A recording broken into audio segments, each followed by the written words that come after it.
नमस्कार दोस्तों, आज की इस वीडियो में हम लोग बात करने वाले हैं कक्षा 10वीं की हिंदी के अध्याय जो दे रखे हैं बहादुर। बहादुर कहानी का आज हम लोग सारांश देखेंगे। ठीक है, जो कि आपको हम बता दें 2010, 2011, 2014, 15, 16, 17 और 18 में पूछा जा चुका है। इसलिए इस वीडियो को इग्नोर ना करें, आप लोग अच्छी तरह से समझें। साथ ही इस कहानी का संपूर्ण जानकारी आपको इसी वीडियो में हो जाने वाला है। तो चलिए हम लोग इसको थोड़ा सा डीपली समझते हैं। जैसा कि फ्रेंड्स, आप लोग को अक्सर ऑब्जेक्टिव प्रश्न में पूछ दिया जाता है कि बहादुर कहानी के लेखक कौन है। तो बहादुर कहानी के लेखक आप लोग करेंगे क्या? अमरकांत जी। और इस कहानी में जो है, इस कहानी में बहादुर जो थे, बहादुर का क्या नाम था? दिल बहादुर था। और जब वह नौकर बना तो उसका नाम सिर्फ जो है बहादुर रखा गया। इस चीज़ को आप लोग ध्यान देंगे। तो आप लोग को ये पूछा जा सकता है ऑब्जेक्टिव प्रश्न में कि बहादुर का पूरा नाम क्या था, तो आप लोग कहेंगे दिल बहादुर। साथ ही यदि आपका पूछ दे कि बहादुर का उम्र कितना था, तो आप लोग आंसर करेंगे 12 से 13 वर्ष। और ये कहानी बहुत ही ज़्यादा इंटरेस्टेड कहानी है। और ये कहानी आधारित है किस चीज़ पे, हम वो आपको बताते हैं। एक मध्य वर्ग का लड़का था। ठीक है, एक मध्य वर्ग का लड़का मतलब एक गरीब लड़का, सिंपल सी बात समझिए। वो लड़का जो था किसी के यहाँ नौकर बन गया। तो ये कहानी है। और नौकर किस के साथ किस तरह का व्यवहार किया गया, तो वो चीज़ हम आपको बताते हैं। सबसे पहले आप लोग समझ लीजिए, बहादुर कहानी के लेखक अमरकांत जी थे। तो यहाँ पे जैसा कि आप लोग देख रहे हैं, अमरकांत जी द्वारा लिखी कहानी बहादुर एक मध्यवर्गीय परिवार में नौकर के साथ परिजनों द्वारा किए गए अत्यधिक कूट व्यवहार मतलब खराब व्यवहार की कहानी है। जो बहादुर जो थे वो कहाँ के थे? नेपाल के थे, जिसके पिता एक युद्ध में मारे गए थे। ठीक है, और वह माँ जो थी उसकी गुस्सैली थी, मतलब थोड़ा सा गुस्से वाली थी, और उसे हमेशा पीटते रहती थी। इस वजह से बहादुर ने वह घर छोड़कर भाग गया। और भागते समय उसने 2 रुपया निकाला था। कितना रुपया निकाला था? 2 रुपया। और वो 2 रुपया निकाल के भाग गया। बिल्कुल समझ में आ गए। उसके बाद इस कहानी के रूप में हम लोग चलते हैं। जैसा कि यहाँ पे हम आपको बता दें, लेखक ने स्वयं को कहानी का पात्र बनाते हुए कहानी के आत्मकथात्मक रूप में रचना की है। बिल्कुल। और कहानी के जो है ये जो कहानी है, लेखक अपने ऊपर लेके खुद इसका पात्र बनते हुए इस कहानी को लिखा है। तो यहाँ पे देख लिया जाए, संपूर्ण चीज़ आप लोग को समझना है। अपने से संपन्न रिश्तेदारों के घर नौकर द्वारा जुटाई सुविधा एवं शान को देखकर लेखक की पत्नी निर्मला स्वयं एक नौकर रखना चाहती थी। तो लेखक की पत्नी का क्या नाम है? यहाँ पे रोल अदा कौन कर रही है? निर्मला कर रही है। मतलब दूसरे के घर में, रिश्तेदारों के घर पर देखा कि नौकर रहता है और उसका हर काम नौकर करता है, जैसे कपड़ा धोना, खाना बनाना, हर चीज़ नौकर करता है। तो उसका जो है शान शौकत बढ़ गया था। इसी चीज़ को मतलब एक लालची बोला जाए, उसी चीज़ को देखकर लेखक की पत्नी निर्मला स्वयं एक नौकर रखना चाहती थी। अब यहाँ पे कहानी आता है ट्विस्ट, वो वाला आप लोग समझ गए कि बहादुर कहाँ से आया, किस वजह से आया, इस चीज़ को समझ गए। बहादुर नेपाल को 12 से 13 साल का एक लड़का था। बहादुर नेपाल का 12 से 13 साल का लड़का था, जो अपनी माँ के दुष्व्यवहार या दुर्व्यवहार से तंग आकर घर छोड़कर शहर चला आता है। और निर्मला के परिवार में नौकर रख लिया जाता है। मतलब निर्मला के जो परिवार में है, उसने वो नौकरी करना स्टार्ट कर दिया। निर्मला एवं उसका परिवार बहादुर के प्रति पहले तो बहुत अच्छा व्यवहार करते थे। जिस टाइम आते हैं, जैसा कि आप लोग को पता है कि नया मेहमान आता है तो उसका कितना आदर और सम्मान होता है। लेकिन धीरे धीरे वही रिश्ता बदल जाता है और उसके साथ दुष्व्यवहार या दुर्व्यवहार होने लगता है।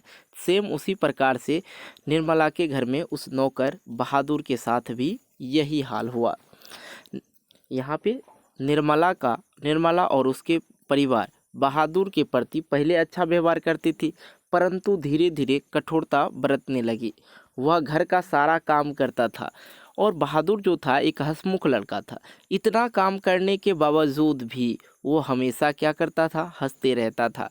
उसके जो निर्मला का एक बेटा था, बेटा भी उस पर बहुत ज़्यादा मतलब मारता था, पीटता था, बहुत सारा चीज़ करता था, तब फिर भी उस चीज़ को वह अपने और नहीं लेता था। एक दिन ऐसा हुआ, आप लोग को हम कहानी से बाहर भी बता सकते हैं, ठीक है। एक दिन ऐसा हुआ, जो निर्मला का पुत्र था उसने बहादुर को क्या बोला, सुअर का बच्चा, ठीक है। तो उस दिन वह काम छोड़कर भाग जाता है। तो चलिए आगे इस चीज़ को हम लोग समझते हैं। पहले बरतने लगा, वह घर का सारा काम करता था, इसके बावजूद उसके साथ गाली गलौज मारपीट तक की नौबत आ जाती थी। इसके बावजूद भी झूठी चोरी का इल्ज़ाम लगाकर उसे अपमानित किया जाता और पीटा जाता था। मतलब देखो भाई, गाली गलौज तक तो ठीक ठाक था, गाली गलौज दे देता है नौकर को। और आप लोग को पता है रिस्पेक्ट कितना दिया जाता है नौकर को, बहुत कम। भाई वो भी इंसान है, उसके साथ सही चीज़ का बात करो, सही बात समझाओ, हर काम करेगा वो आपके घर का। वो आपके घर का एक नौकर है, उसकी जो उपाधि नौकर वाला है, वो हर काम करने के लिए तैयार है। अब ये तो ज़रूरी नहीं है उसे बेफालतू का हम गाली दें या उसे चोरी का इल्ज़ाम लगा दें।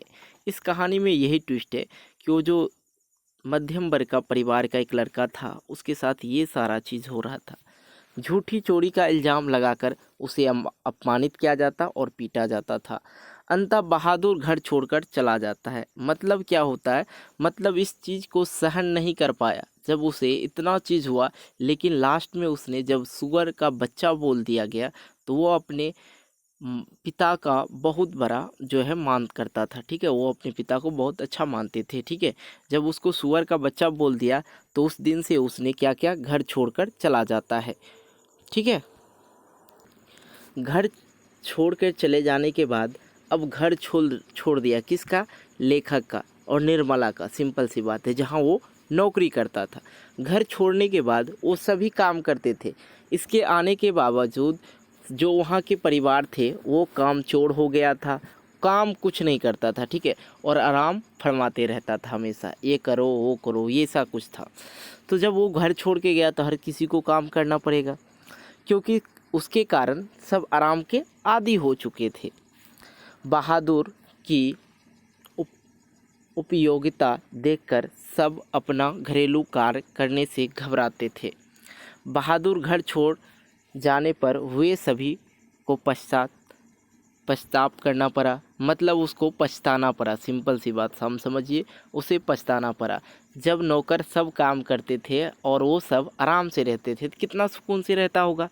लेकिन जैसे ही नौकर घर छोड़ा, सब बेचैन हो गए, भाई अब क्या होगा, अब कैसे खाना बनेगा, कैसे कपड़ा धुआएगा, और वो पछताने लगे।